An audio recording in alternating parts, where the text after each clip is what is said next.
Sakin. C'est Sakin. C'est Sakin. C'est Sakin. Chaque matin quand on se lève, le soleil qui brille dans le ciel, il est l'heure qu'on s'attrape un petit bain, pour éviter la fin de ce bon réveil. Écoute, c'est pas trop passif. On fait travailler Misapi. Plus de loin, trop de boules comme Xavi. On ne perd pas le nord, on est trop pris. C'est Sakin. C'est Sakin. Chaque chose ça s'entend, mais nous on ne perd pas le temps. C'est Sakin. Ngolu ikutambula nanga izali wapye na tuni wapi ambe nanga ozali wapi ambe nanga esko yokite. Seigneur, je te remercie, je te rends grâce pour ce matin que tu nous offres. Sois pour nous Alpha et Oméga. Seigneur, conduis nos pas, dirige nos actions. Seigneur, tu m'as promis que bientôt je serai une femme comblée de joie. Et que tu essuieras mes larmes. Entre tes mains, je laisse mon mari ainsi que mon fils. Éloigne de mon mari tout esprit d'infidélité. Seigneur, je chasse de cette maison tout esprit qui ne professe pas ton nom. Tout esprit des chats, des souris, des cancrés, là, je les chasse au nom puissant de Jésus. Seigneur, tu m'as promis. J'ai ainsi prié au nom de Jésus-Christ. Amen.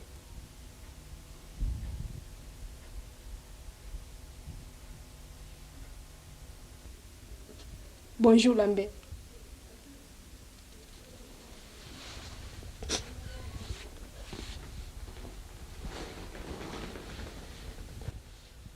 Est-ce que tu peux me dire pourquoi je te trouve ici?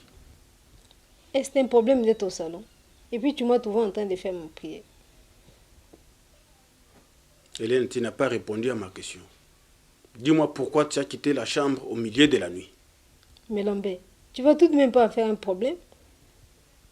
Ne me pousse pas à hausser les tons. Dis-moi pourquoi tu as quitté la chambre. Ok. Un moment, mon sommeil s'est interrompu. Et j'ai essayé de m'endormir, je n'ai pas pu. C'est pour ça que je suis venue me mettre au salon et prier. Là, je ne te crois pas, Hélène. Ça fait un bout de temps que tu ne fais que quitter la chambre. Tu ne vas pas me dire que c'est toujours à cause du manque de sommeil. Quelque part, c'est à cause de toi aussi que je n'ai pas pu fermer le Dylan. Ah bon? À cause de moi? Et comment ça? Tes ronflements. Mes ronflements? Qui ronfle? Est-ce que je ronfle moi? Lambert. Hein? Si tu savais, tu ronfles tellement que je ne trouve même pas les sommets. Là, je ne te crois pas, Hélène. Si tu continues à trouver des subterfuges volés pour me quitter quand j'ai besoin de toi, je risque de demander le divorce. Mais pourquoi veux-tu en arriver jusque-là? Arriver jusqu'où? Mais vous deux là, pourquoi vous vous disputez? Hein? Monsieur, qui t'a appelé ici? Voilà, il faut maintenant une autorisation pour venir au salon, c'est ça? Et à qui tu t'adressais là? Ben à vous deux? Non, non, non. Plutôt à maman par rapport à son bout de phrase que j'ai entendu là. Mais qu'est-ce que tu as entendu? Mais papa, c'est à vous de me dire ce qui ne va pas? Papa, c'est à vous de me dire ce qui ne va pas.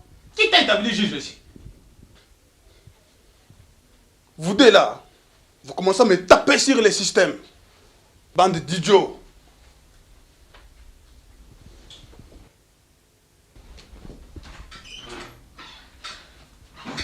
Maman, qu'est-ce qui s'est passé pour que vous vous preniez la tête tous les matins comme ça? Hein?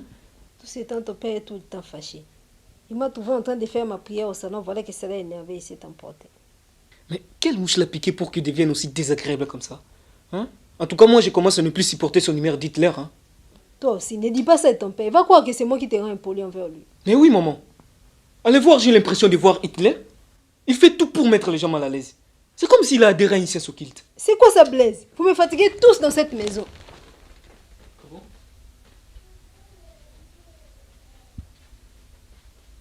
Putain, quel merdier. J'espère que tu n'as pas oublié pour le salaire de Jean-Pierre. Hier, il me l'a encore rappelé. Non, je n'ai pas oublié.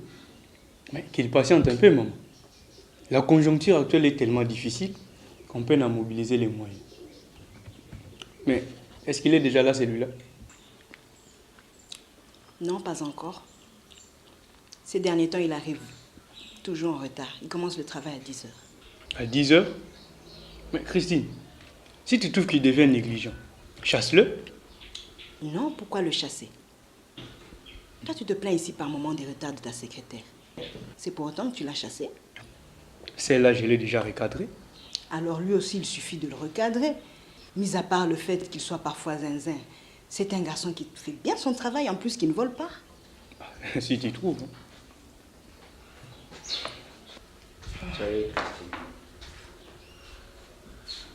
Salut Kevin. Salut Robert. Salut Kevin. Il y a du lait, il y a du pain, serre-toi. Merci. Alors, je suppose que tu réfléchis déjà à ce que tu pourras faire. Du moins pour te rendre utile. Pas encore. Mais tu peux toutefois me proposer quelque chose, n'est-ce pas? Je suppose aussi que tu sais faire autre chose de tes deux mains par les mains dans tes poches. Robert, s'il te plaît. Attends, c'est quoi ton problème, Robert, hein? Tu me traites maintenant d'incapable, c'est ça? Écoute, Kevin, tu n'es pas revenu ici à Kinshasa pour mener une vie facile. Et ne compte surtout pas sur moi pour te filer un coup de main. Robert, ce n'est pas le moment approprié pour avoir une telle discussion, voyons. Christine, il doit tirer les conséquences de ses bévues. Eh bien, tant qu'on y est, demande-moi simplement de quitter chez toi parce que tu me trouves nuisible et indésirable. Allez! Kevin, tu te calmes. Mais arrête, Christine, tu vois pas qu'il se prend maintenant pour mon père, là? Écoute, j'essaie seulement de te demander de changer de vie. Parce que tu ne vas pas continuer à vivre en marge de la société. Et faire les cahiers à ton âge, je trouve ça immature. Donc, il est grand temps que tu comprennes que dans la famille, on n'a pas besoin de ce genre de type. Et mets-toi bien ça dans la tête. Bon, Christine, moi je m'en vais. J'espère que ça va. Ça va, rassure-toi. Allez, c'est soir.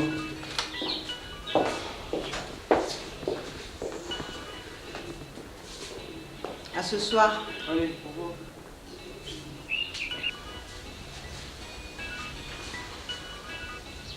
Kevin, tu prends ton petit déj? Non, je suis plus faim. Non, ne fais pas ça. Ton frère se fait beaucoup de soucis pour toi. Montre-lui seulement que tu peux être quelqu'un de bien. Je fais la poisse, on dirait. Non. Tu as juste des règles à fixer dans ta vie. Avec un peu de volonté, tu arriveras. Allez, tu prends maintenant ton petit déj.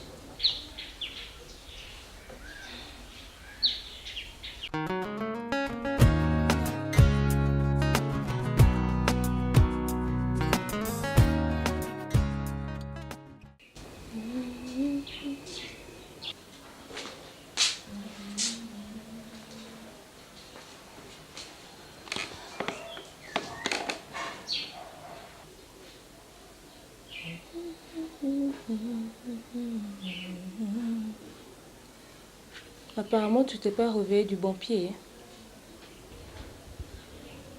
C'est le cas de le dire. Quoi, tu déprimes? Quoi? Tu deviens psychologue? Écoute, Rhonda, je sais que tu ne veux pas t'étaler sur le sujet, mais à mon humble avis, je pense que c'est l'absence de Jean-Marc qui te fait quelque chose, n'est-ce pas? S'il te plaît, Lorraine, tu peux changer de musique? Rhonda, écoute, tu ne vas pas me dire que tu vas laisser voler en éclats votre amour juste comme ça? Tu parles d'amour. Il n'y a jamais eu d'amour entre nous. Arrête de dire des bêtises, tu veux. Je te connais bien. T'aimes Jean-Marc. Mais c'est comme si au fond de toi, il y avait un blocage. Je te comprends pas. Là, j'ai l'impression d'entendre parler de Jean-Marc. C'est comme si maintenant vous avez quelque chose en commun de parler du mal de moi. C'est ça. Tu penses toujours que les gens te jugent mal. Tu te trompes. Au contraire, les gens se soucient de toi. Mhm.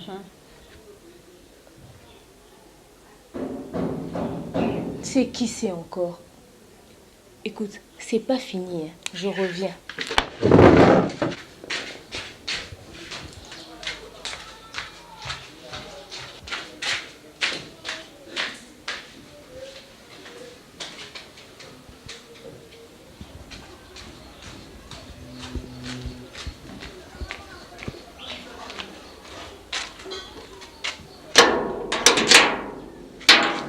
Hey, Lorenzo. Entre. Tu vas bien? Oui, je vais bien. Et toi? Ça va. Viens jouer. Attends. Tu viens, je te présente à ma soeur. Ah, Lorraine.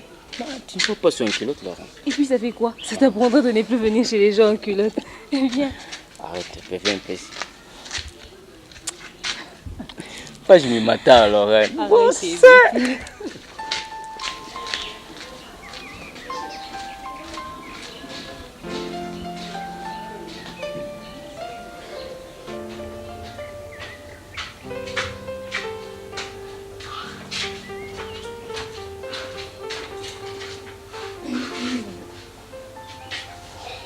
Randall, je te présente Lorenzo. Lorenzo, je te présente ma soeur Randall.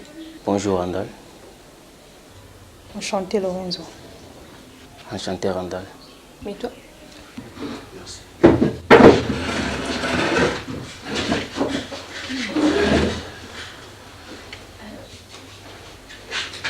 Vous êtes d'ici? Ouais, je suis d'ici, mais je ne suis pas né ici. Ah. En fait, je suis né en Angola et j'y ai passé toute ma jeunesse. Et ça fait déjà 4 ans depuis que je suis ici à Kinshasa. Donc, vous parlez bien le portugais? Sim, sei falar bem português, tá vendo? Cela veut dire? Randall, cela veut dire que je parle bien portugais. Ok, c'est bon. Moi, je vous laisse un peu. Merci.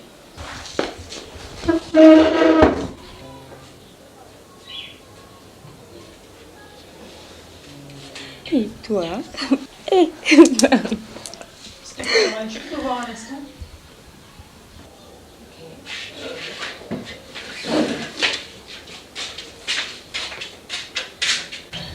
Oui.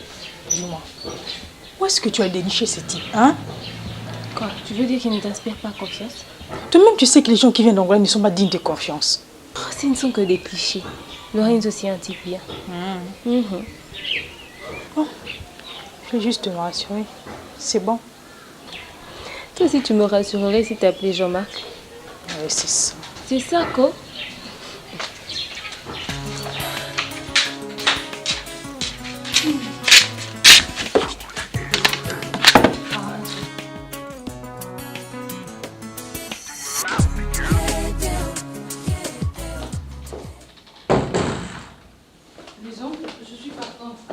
Oh là là, Clarence, reviens un peu là.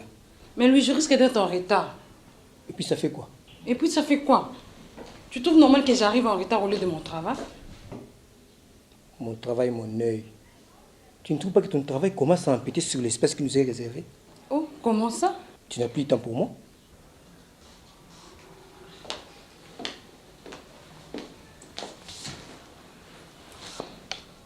Tu as tout le nid pour me parler, non? Écoute, lui, mon patron est devenu trop exigeant tous ces derniers temps.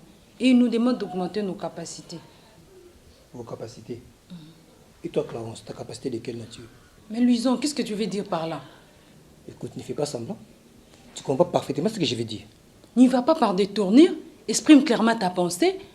C'est Linda, tu fais beaucoup trop attention à ton accoutrement et à tes maquillages, n'est-ce pas? Et ce qui veut dire? Ce qui veut dire que tu es celui de ton patron. Mais Luison! Oui, raison pour laquelle il te garde jusqu'aux heures tardives sous prétexte que tu dois augmenter tes capacités. Dis-moi le contraire. Mais arrête avec tes sous-entendus. Quel sous-entendu? Regarde comment est-ce que tu te fais chier classe. Et quand tu m'as connu, je ne m'habillais pas bien. Je n'ai pas dit ça. Et alors? Sauf que maintenant c'est différent. Tu le fais avec beaucoup plus de dextérité et de volonté, n'est-ce pas? Kambaï, l'entreprise dans laquelle je travaille a besoin d'une certaine compétitivité et d'une bonne image de marque. Moi, tout comme les autres, nous devons nous conformer aux exigences de notre patron. En plus, tu le défends bien, ton patron. Écoute-lui, on ne cherche pas l'épouse sur la tête d'un chauve, hein. Et puis quelque part, tu dois savoir que la stabilité de notre vie de couple dépend de mon patron. Quoi? Tu devrais plutôt être fier d'avoir une jolie femme. C'est pas donné à tout le monde. Et en plus, fidèle. Tiens, fidèle. Avec cette façon de s'habiller, je suis sûr que c'est pour faire salver ton patron aujourd'hui. Lui, je te prie de mesurer tes propos. Et d'ailleurs, je m'en vais. Je ne vois même pas ce que je fais ici. Ouais, coupe. Va réveiller la petite cachée de ton patron. Mais c'est quoi ça?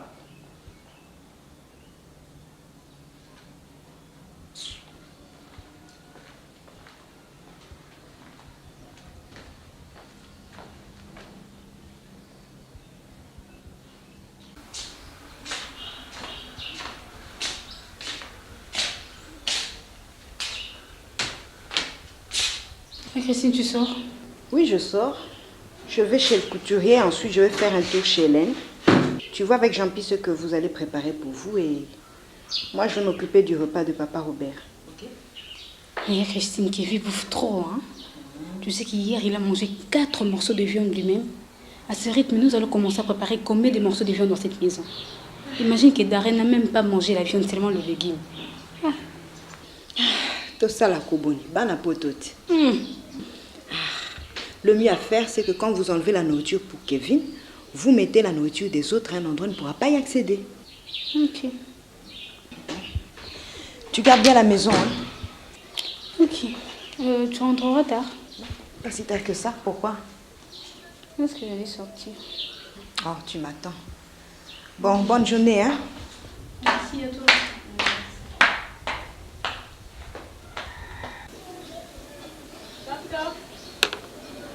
Entre, Mathilde. Madame.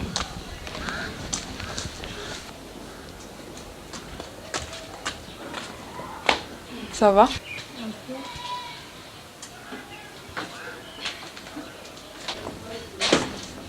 Là, comment? En tout cas, ce n'est pas la forme. À vrai dire, j'ai un vrai coup de blues. Tu n'as pas assez dormi, on dirait. Pas tellement. Et Lorraine n'est pas là? Elle est sortie avec un type là. Un type là? Quel type? Ah, maman. Lorenzo. Un gars qui vient de l'Angola. Elle sort avec un Angolais. Non. C'est un Congolais, mais il est né en Angola. Mais elle doit faire attention, on dit que les gens qui viennent de là ne sont pas sérieux. Ah, maman. C'est ce que je viens de lui dire tout à l'heure là, mais bon. Elle m'a rassuré qu'il est digne de confiance. Avec le son des Bayoka. Bon, on fait comment? Ok, accorde-moi quelques secondes. Ok, tu m'apportes aussi de l'eau.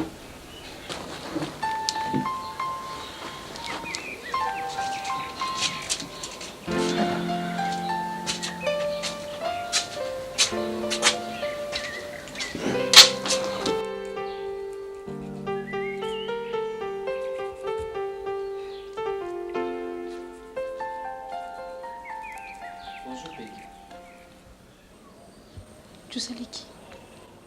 Attends, dis-moi un peu, Jean-Pi. Pourquoi tu fais les choses comme ça? Mais Peggy, qu'est-ce que j'ai encore fait? Non, c'est à cette heure-ci que d'habitude je vais au travail. Oh, Peggy, t'effaces pas, je vais t'expliquer. M'expliquer quoi? Il y a longtemps que je devais sortir, je suis restée là cloîtrée à t'attendre comme une conne. Et tu vas m'expliquer quoi maintenant? Peggy, faut pas t'énerver comme ça, tu ne sais même pas ce qui m'est arrivé. Et qu'est-ce qui t'est arrivé? Tu sais bien que j'habite vers les collines là-bas. Et le foyer est presque glacial. Pour sortir du lit, c'est toute une gymnastique. Et prendre un bain, cela fait partie du parcours des combattants. Et c'est pas facile, hein.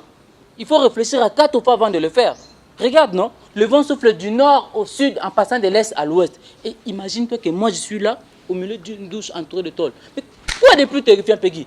Et pour introduire les mains dans les seaux d'eau. Tiens, Peggy, là même, il faut faire le signe de croix plus ou moins 3 fois pour ne pas être gelé. Ah. Non. Tu sais quoi? Tu ne manques jamais d'arguments pour te justifier de tes retards, hein? Mais Peggy, toi tu ne me crois jamais, hein? Attends, viens un jour, fais même 2 jours là-bas. Et tu me donneras raison. Et je dormirai où? Chez moi? Jean-Pi, au bandit Liboma? Non, n'aie aucune inquiétude, ça sera juste à titre expérimental. Et pour expérimenter quoi? Jean-Pierre, ça veut dire quoi ça? Les demi. Jean-Pierre, tu te joues de moi? Oh, mais ne te fâche pas si c'est lavé à moitié corps. À moitié corps. Oui, on évite de se laver le corps pour ne pas attraper froid. Et toi, dis-moi, tu pensais que c'était quoi? Rien. Peggy, dis-moi non. Jean-Pierre, c'est quoi? On devient amis ou quoi là? Va à la cuisine, je te montrer ce que tu dois préparer, c'est quoi ça? Peggy, ne me néglige jamais, hein. Qu'est-ce que tu as fait? Il t'a là-bas, hein?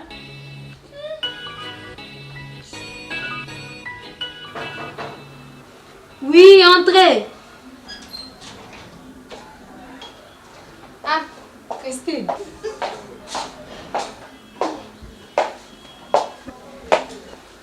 Ma chérie, comment tu vas? Ça va un peu bien. Et toi? Ça va, c'est bien quand même. Mais toi? Alors, d'où viens-tu comme ça? J'étais à Bandal chez le couturier. J'étais allée voir s'ils ont terminé la commande d'habits que j'avais faite. Et au retour, j'ai pensé à toi. Je me suis dit que je viens de te voir. Merci. C'est très gentil de ta part. Sinon, ça se passe bien ici? Sinon, ça se passe bien. Mis à part le fait que Lambert me fait vivre des misères tous ces temps-ci. Pourquoi? Parce que je dors au salon. Mais pourquoi toi aussi tu dors au salon? Christine, je suis en période de jeûne et prière. Et comme tu le sais bien, on doit se priver de beaucoup de choses. Et surtout intime. Et quand je dors avec Lambert en chambre, il ne fait que me tenter. Et je ne sais pas le satisfaire. Raison pour laquelle je dors au salon et cela l'énerve. Lui, il sait quand même que tu es en période de jeûne et prière. Non. Christine, Lambert s'en fout de tout ça. Ce matin, en faisant ma prière au salon, il est venu m'engueuler en disant que si je continue de dormir au salon, il va demander le divorce. Lambert, pas jusque-là quand même. Christine, il était sérieux. Mais tu sais que ce genre de privation peut détruire un mariage. Mais dès lors qu'il y a un dialogue et une entente mutuelle, ça se règle. Hein? Intéresse-le alors à tes prières, non? Maman Nangaï, Lambert au wapi. Hein? Tu parles comme si tu ne les connaissais pas. Quand je vais voir même les prophètes, il en fait tout un problème. Écoute, tu connais ton homme. Parle bien avec lui. Je pense qu'il te comprendra. Au fait, comment ça se passe entre toi et Robert? Avec Robert, ça se passe plutôt bien. On vit dans la compréhension mutuelle. Il ne cause vraiment pas de problème. Pour toi, la cloche n'a pas encore sonné. Non, détrompe-toi, ma belle. Elle avait sonné depuis la nuit des noces. Sauf que c'est modéré. Ne me dis pas ça. Celui-là a l'air un peu sérieux. Oh, tu crois qu'il m'a épousé pour me regarder comme ça?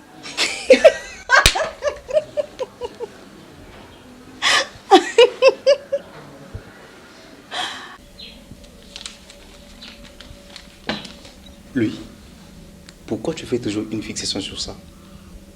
Mais parce que je suis persuadé qu'ils couchent ensemble. Mais si tu es tant convaincu que ta femme te trompe avec son patron, ben quitte-la. C'est ce que je lui-même dit, c'est mec. Mon cher, tu dis toujours ça, mais tu ne le feras jamais. Ah bon? Et bien sûr, Kambaï, je te connais très bien et tu ne peux pas vivre sans elle. Écoute, ne rejette pas sur l'autre ce que tu te rapproches toi-même. Et puis entre toi et Clarence, la personne à blâmer c'est toi, non? Max, j'admets que parfois je n'ai pas été réglo avec elle. Mais cela ne lui donne pas les droits de me traiter avec condescendance parce que son patron la traite d'une manière exceptionnelle. Lui, tout ça c'est dans ton imagination que ça se passe. Ah bon? Mais oui, Clarence ne t'a jamais été infidèle. C'est pas contre toi qu'il fait voir de toutes les couleurs quand tu vas te procéder de manière solennelle sous les jambes endiablées de tes minettes. Max, n'exagère pas. Lui, tu ne me diras pas le contraire. Je passe tellement du temps avec toi que je te connais parfaitement. Ton appétit extra-conjugal est tellement fort que c'est devenu obsessionnel. Mais fais attention, mon cher ami. Ces filles à qui tu fais la cour, sache qu'ils ne changeront rien en toi. Si ce n'est que t'apporter des misères et certainement même le sida. Pourquoi tu dis ça? D'ailleurs, en y pensant, est-ce que tu t'es déjà fait dépister? Pourquoi une telle question? Tu penses que je peux avoir le sida? On ne le sait pas quand on ne s'est pas fait dépister. Lui, sois conséquent avec toi-même. Clarence est une femme ambitieuse et dévouée à rendre son couple parfait malgré des infidélités. Ces filles avec qui tu sors, sache que tu n'es pas les seuls à courir après elles. La chaîne est très longue, toi-même tu le sais très bien. Tantôt avec nous, tantôt avec ces vieillards de professeurs, tantôt avec leurs collègues, ces petits étudiants. Et personne, alors personne ne connaît l'état logique des personnes. Donc il y a lieu de s'interroger, mon cher. Clarence ne mériterait pas ça en apprenant qu'elle est atteinte. Et cela à cause de qui? De toi. Ce qui n'est pas le cas.